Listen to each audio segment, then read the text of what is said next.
अभिषेक पांडे इस बुलेटिन की शुरुआत करेंगे और खबरों का आगाज करेंगे फटाफट खबरों के साथ।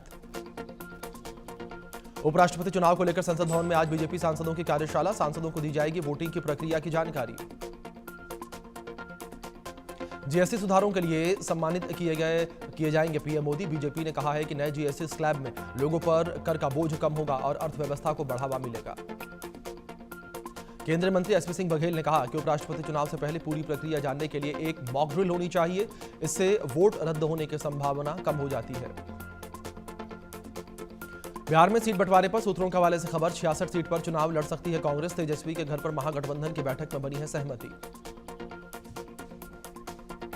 जीएसटी में बदलाव पर बीजेपी सांसद जगदंबिका पाल ने कहा कि प्रधानमंत्री ने दवाओं और जरूरी वस्तुओं को राहत दी है, इससे लोगों की क्रय शक्ति बढ़ेगी और देश की अर्थव्यवस्था आगे जाएगी। भारत अपनी अर्थव्यवस्था के लिए प्रतिबद्ध है। हजरतबल दरगाह में राष्ट्रीय चिन्ह के अपमान पर केंद्रीय मंत्री गिरिराज सिंह बोले कि अशोक स्तंभ सिर्फ अशोक स्तंभ नहीं है, उससे भारत के संविधान की भावना, बाबा साहिब अंबेडकर की आत्मा जुड़ी है। मध्य प्रदेश कांग्रेस प्रदेश अध्यक्ष जीतू पटवारी के घर पर चोरी की कोशिश, सीसीटीवी में कैद हुई वारदात, कांग्रेस ने कानून व्यवस्था को लेकर सवाल उठाए। भारत में आज साल का आखिरी चंद्र ग्रहण देश भर में कहीं से भी देखा जा सकेगा। साल 2022 के बाद भारत में दिखने वाला सबसे लंबा पूर्ण चंद्र ग्रहण। चंद्र ग्रहण रात करीब 10 बजे से 3 घंटे 28 मिनट तक चलेगा। इसमें से 82 मिनट पूर्ण चंद्र ग्रहण रहेगा और इस दौरान पृथ्वी, सूर्य और चंद्रमा के बीच आ जाएगी। मुंबई के गिरगांव चौपाटी पर गणेश की मूर्तियों के विसर्जन, बड़ी संख्या में श्रद्धालु शामिल। मुंबई में गणपति विसर्जन के दौरान हादसा, हाई टेंशन तार की चपेट में आने से 6 लोग झुलसे, 1 शख्स की मौत। मेरठ में गणपति विसर्जन शोभा यात्रा में गए युवक की धारदार हथियारों से गोदकर हत्या, सोशल मीडिया पर वीडियो वायरल। मध्य प्रदेश के बलरामपुर में गणेश विसर्जन के दौरान नाबालिग को हार्ट अटैक आ गया, अस्पताल ले जाते समय नाबालिग ने दम तोड़ दिया। अयोध्या में ब्राह्मण महाकुंभ की तैयारियों को लेकर आज होगी बैठक, 7 सितंबर को भरतकुंड में होगी बैठक, 5 अक्टूबर को महाकुंभ।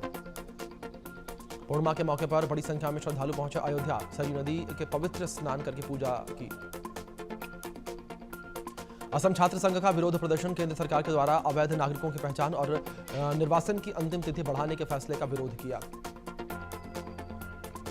गाजियाबाद पुलिस ने 3 शातिर बदमाशों को गिरफ्तार किया। मुठभेड़ के दौरान एक बदमाश के पैर में गोली लगी।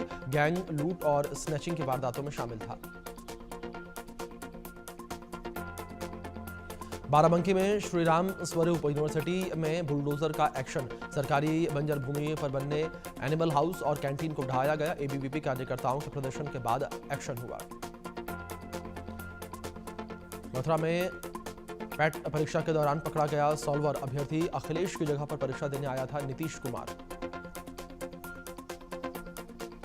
यूपी के मुरादाबाद में तेंदुआ देखने से दहशत, वन विभाग की कई टीमों ने तेंदुए को पकड़ने में जुटी हुई हैं। 3 लोगों पर पहले भी हमला कर चुका है तेंदुआ।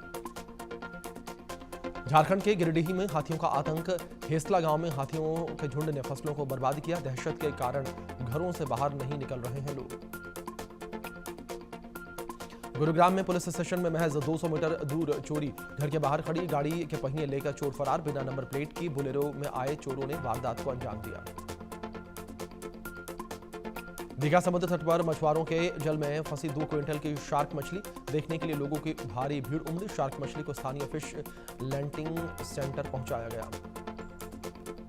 राजस्थान के अलवर धर्मांतरण के खिलाफ पुलिस का एक्शन, हॉस्टल में बच्चों के धर्मांतरण के आरोप में 2 गिरफ्तार, पढ़ाई के नाम पर नाबालिग बच्चों के ब्रेन वॉश का आरोप। मध्य प्रदेश के बड़वानी में ईद मिलादुन्नबी जुलूस में युवक ने दिखाया फिलिस्तीनी झंडा, पुलिस ने आरोपी को गिरफ्तार किया, आरोपी से 5 लाख रुपए का बॉन्ड भरवाया। देश के कई राज्य बाढ़ और बारिश की चपेट में, पंजाब में बाढ़ बारिश से हालात बेहद खराब, हिमाचल, उत्तराखंड और जम्मू कश्मीर में बुरा हाल, गुजरात के 15 जिलों में भी बारिश का येलो अलर्ट। जम्मू कश्मीर के सोनमर्ग में बादल फटा, बादल फटने से हाईवे पर मलबा आ गया, श्रीनगर हाईवे बंद हुआ। हिमाचल प्रदेश में मानसून का कहर जारी, प्राकृतिक आपदाओं में अब तक 366 लोगों की मौत, 4079 करोड़ की संपत्ति को नुकसान। उत्तराखंड के उत्तरकाशी में बादल फटने से तबाही, नौगांव में बादल फटने से घरों में पानी आ गया और सड़क पर खड़े कई 2 व्हीलर सैलाब में बहे। गुजरात में फिर से सक्रिय हुआ मानसून। प्रदेश के 15 जिलों में बारिश का येलो अलर्ट। एनडीआरएफ और एसडीआरएफ की टीमें तैनात। पंजाब में बाढ़ का कहर जारी। 23 जिलों के 996 गांव बाढ़ से प्रभावित। अब तक 46 लोगों की मौत। 1.74 लाख हेक्टेयर फसल बर्बाद। हिमाचल प्रदेश के शिमला में लैंडस्लाइड। छैला में मलबा आने से सड़कें बंद हो गई। राहत और बचाव का काम जारी। दिल्ली में यमुना नदी का जलस्तर में कमी आई है। जलस्तर घटकर 205.59 मीटर पर आया। हालांकि अभी भी खतरे के निशान से ऊपर है यमुना। दिल्ली में अभी भी कई इलाकों में बाढ़ से हाल बेहाल। 20,000 से ज्यादा लोग राहत शिविर में रहने को मजबूर, जहां मूलभूत सुविधाएं मुहैया कराना चुनौतीपूर्ण।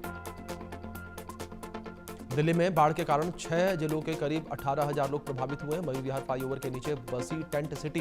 भोजन, पानी, चिकित्सा सुविधा उपलब्ध। मध्य प्रदेश के उज्जैन की शिप्रा नदी में गिरी कार। 3 पुलिसकर्मी पानी के तेज बहाव में बह गए। थाना प्रभारी अशोक शर्मा का शव मिला। 2 महिला पुलिसकर्मियों की तलाश जारी। प्रयागराज में गंगा और यमुना नदी का जलस्तर बढ़ा। निचले इलाकों में बाढ़ जैसी स्थिति। राजस्थान के देसुरी में बाढ़ से बिगड़े हालात। जलस्तर बढ़ने से देसुरी नदी में बना अस्थायी पुल टूटा। कई गांवों में घुसा पानी। राजस्थान में भीलवाड़ा में मूसलाधार बारिश जारी। शहर की कई कॉलोनियों में जलभराव बना बड़ी समस्या, लोगों को परेशानी। भारी बारिश के कारण राजस्थान में जोधपुर में उफान पर नदी नाले। जवाई बांध अब 2 फीट खाली। 59.20 फीट गेज पर पहुंचा पानी। पीएम मोदी और फ्रांस के राष्ट्रपति मैक्रों की फोन पर हुई बातचीत। द्विपक्षीय और क्षेत्रीय मुद्दों पर चर्चा। मोदी बोले, दोनों के रिश्ते वैश्विक शांति और स्थिरता को बढ़ावा देने में अहम। सोशल मीडिया में ट्रेंडिंग ट्रंप इज डेड पर बोले राष्ट्रपति ट्रंप, एक प्रेस कॉन्फ्रेंस नहीं अटेंड कर पाया इसलिए मेरी मौत की अफवाह फैला दी गई। ट्रंप ने 2 दिनों तक काम न करने वाली खबर को भी फेक बताया। दरअसल उपराष्ट्रपति जेडी वेंस के बयान के बाद अफवाह फैली थी कि ट्रंप इज डेड। वेंस ने कहा था कि किसी भी बुरी परिस्थिति में वो देश का नेतृत्व करने के लिए तैयार हैं।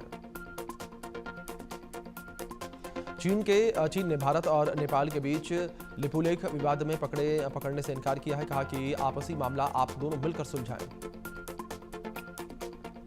बैकफुट पर आए अमेरिकी राष्ट्रपति ट्रंप। कहा कि हमेशा मोदी का दोस्त रहूंगा। भारत के साथ संबंधों को रीसेट करने के लिए हमेशा तैयार। सोशल मीडिया पर ट्रंप ने लिखा, ऐसा लगता है कि हमने भारत और रूस को चीन के हाथों खो दिया है। उम्मीद है कि उनका भविष्य अच्छा होगा।